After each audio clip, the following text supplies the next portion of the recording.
Gjendet pa shenja jete 27 vjeçaria shqiptare në Itali. Një ngjarje e rëndë ka tronditur mbrëmjen e kaluar komunitetin e Monteclifone në Itali. Një 27 vjeçare shqiptare është gjetur pa shenja jete poshtë këmbëve të një ure të njohur si ura e sherifit në rrugën që lidh Larinon dhe Biferninën.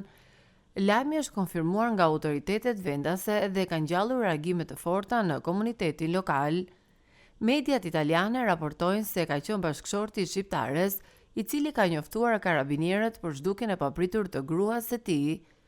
Ai u ka thënë se është larguar nga shtëpia, por nuk kishte më informacion se ku mund të kishte shkuar. Ndërkohë, pas kontrolleve, policia ka arritur të gjejë trupin e pajet të gruas shqiptare. Nga dyshimet e para dyshohet për vetvrasje, ndërkohë që prokuroria ka nisur hetimet për të zbuluar arsyet që e çuan 27 vjeçaren shqiptare drejt një akti ekstrem.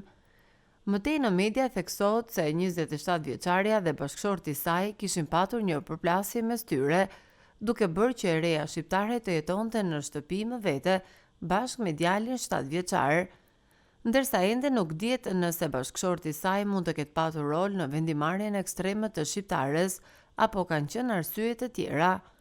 Banorët e fshatit të tronditur nga humbja e kujtojnë të renë si një nënë të përkushtuar dhe të dashur, që kishte një lidhje shumë të fortë me të birin. Dyshimet për rrethanat e vdekjes janë të shumta.